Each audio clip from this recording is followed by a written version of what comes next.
Hello and welcome to the NDTV Dialogues and our special series with foreign ministers. Today I am very pleased to be with the Minister of State for Foreign Affairs of Sri Lanka, Mr. Taraka Balasurya, who is here in India for the BIMSTEC meet. Thank you for being on the NDTV Dialogues, Mr. Balasurya. Thank you for having me.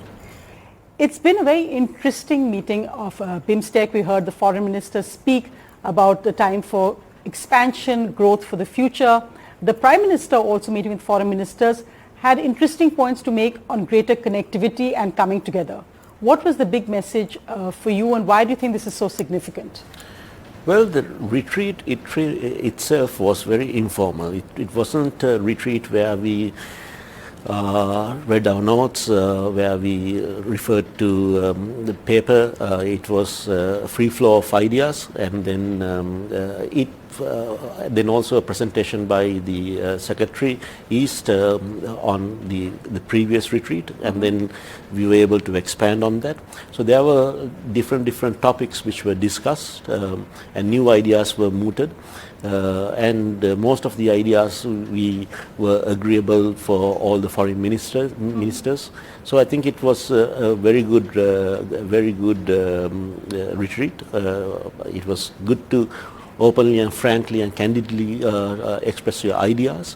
Then the meeting with the Prime Minister was also very informal over a cup of tea. I think what struck with me was the Prime Minister's Prime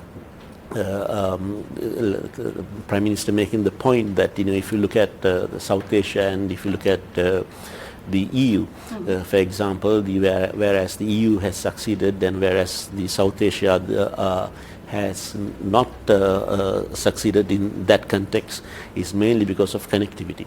So we are very interested in improving connectivity with India. Sri Lanka in particular is looking at connectivity in 5 areas with India. One thing is the people-to-people connectivity. Yes. And I think we are in front of this painting which depicts the historical context.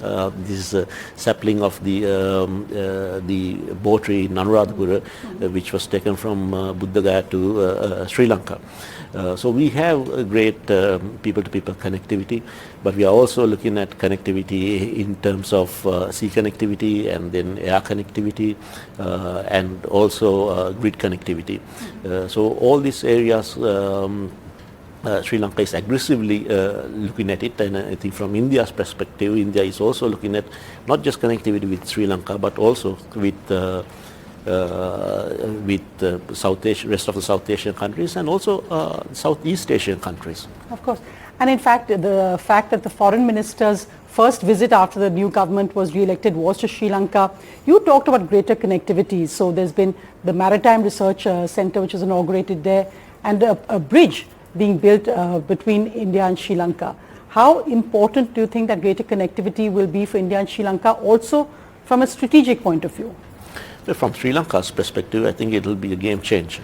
Okay, simply look at the numbers. If you look at, other than for Gujarat, the fastest growing the states in I think out of the 7 states, I think 4 of them are in the south, and also in terms of, let's say, tourism. For example, Tamil Nadu has 140 million internal tourists.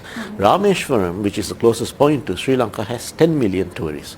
So one thing which I put across was that we want to start the ferry service as soon as possible, even if the ferry service takes some time. If we can have a boat service, and then there's a temple in the other side of in Sri Lanka, in Mena, a Shiva temple. So maybe if we can get the tourists from Rameshwaram to Mena, then we can have some bus services to the other holy places.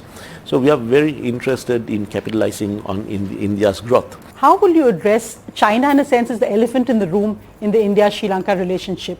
How will you address those concerns of India? No, it's for replenishment. It's not for to do any surveys. So I don't think now there's a Turkish. The Indian view was that it was a spy ship. No, there's a Turkish ship which has docked in Colombo. There was a German ship which came a few months back. So all these ships comes for replenishment, but so it's not. They have not come to do any surveys. So we are very clear on that.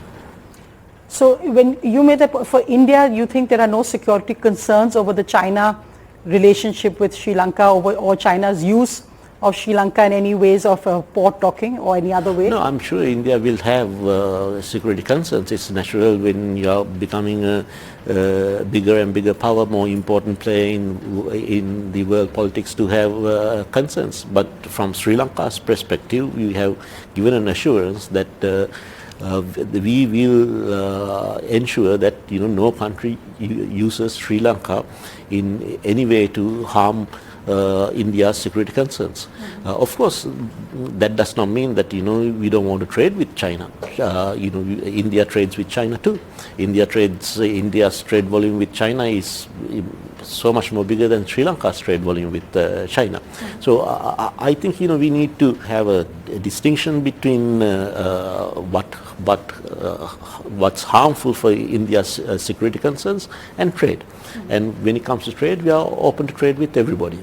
The foreign minister had warned last year, in fact, when he was in Sri Lanka, he talked about hidden agendas and the fact of a debt trap. And that, of course, is referred to in reference to Sri Lanka and the economic situation and because of borrowings from China. In contrast, the foreign minister pointed out that India gave $4.5 billion assistance in terms, not as a debt, and has said that, in fact, blood is thicker than water for us with Sri Lanka, that if Indians go to Sri Lanka, they will see what the average Sri Lankan thinks positively of India.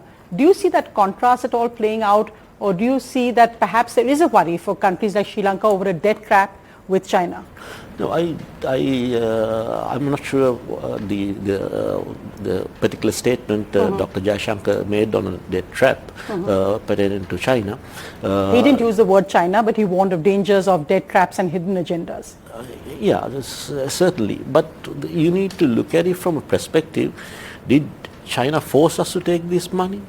Okay, I don't think so. Okay, so if there's no point of us, if we had a debt issue, okay, then there's no point of us blaming this country and that country. If the reason we got into this situation is our own doing. And we can't blame other countries for that. And I don't think, I have said that openly, that there was a Chinese debt trap, as some Western countries would like to say that. Our debt to China at the time of us facing this the crisis, at the start of the crisis, was 10% of our total foreign debt. So more of the issue was pertaining to the ISBs, which represented more than 50% of our total debt. But I think that I don't like to get into that blaming game. Okay, if we have got into a certain situation, it's our fault. It's not anybody else's fault. What's happening right now in India, and you talked about greater connectivity, but we just had the Tamil Nadu Chief Minister M.K. Stalin write to the Foreign Minister about the arrest of Indian fishermen by the Sri Lankan Navy. This comes up often in the relationship. Is there a solution to this, and do you have any update on what will happen with these Indian fishermen currently under arrest? No, I don't have an update as of yet. This question has persisted for a very long period of time. I was in the Foreign Ministry. I was reading some old notes of when the Prime Minister Nehru visited Prime Minister Bandaranaike in the 1950s, and top in the agenda was the fishermen's issue. So this has persisted for a long period of time. And if you see the problem, it's not just like one or two Indian fishermen who comes and for fishing in the Sri Lankan waters. It's thousands of fishermen come for fishing in the Sri Lankan waters. And you need to realize that the people in the north of Sri Lanka has suffered the most. The Tamil Nadu, I think the government also needs to realize that. They have suffered as a result of the war for a period of over 30 years, and now they are suffering because they can't make a livelihood from fishing. And also I think some of the practices carried out by the Indian fishermen, such as bottom trawling and all, we need to stop that. So both countries needs to talk together in order to how we can address this problem. So I think that's why the greater connectivity with India is also good. Okay, so usually the people who are into fishing, your father has been a fisherman, and then thus you become a fisherman. So if there's more connectivity, if there's other areas of opportunities such as tourism, where they can even make more money, and then less and less people will be getting into fishing. So we also have to, India and Sri Lanka has to look at fishing from a sustainability perspective. Options. India has said that in this changing world order, and we see new geopolitical equations emerging, that there needs to be reform of our multilateral institutions as well, whether it's the UN Security Council, whether it's the World Bank, the IMF, and we see also the tense geopolitical situation given what's happening in Ukraine, what's happening in the areas, what's happening in Taiwan, and also what's happening in Israel and Palestine. How do you see Sri Lanka's role and really the global south? And could India position itself as a leader here in terms geopolitically as the world order changes? Yeah, I certainly agree with that assessment. I think that if you look at the current world order, it's a Second World War winners club. Okay, now I believe that for example, the United Kingdom at the time of in 1945. They control about 10% of the world's GDP, largely thanks to India. Yes. And in terms of the population also, they had a large population. But now, if you look at in terms of the percentage of the world's GDP, and in terms of the world population, they are not as significant. But it's not just a question of India. If you look at the African countries, the African countries are not represented. They don't have a veto or voice in the Security Council. The Latin American countries don't have a voice in the Security Councils in sense of the permanent membership. So certainly, I think that both the political architecture and the financial architecture needs to change. And I think India certainly has a very large role when it comes to, if it wants to play be a leader in the global south, and it has been a leader in the global south. But sometimes India also needs to I think compromise its interest against the interest of the global south, and sometimes take a leadership position and a leadership position in leading the global south. But you do think India should have a position on the UN Security Council? I certainly think India should have a position in the Security Council.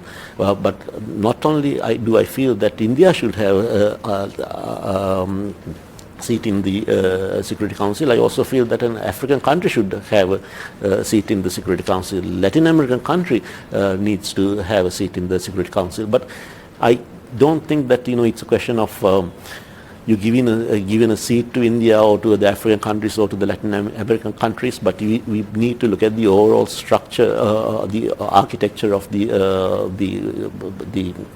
Security Council, the political architecture and the financial architecture. Absolutely. Mr. Balasurya, thank you so much for being on the NDTV Dialogues. It was wonderful to meet you, and as you just said, that our ties are improving in all areas except one, which is cricket. So cricket, yes. Let's not talk about cricket. Okay. Yeah. It was wonderful to have you on the Dialogues. Thank you. Thank you for having me. Thank you.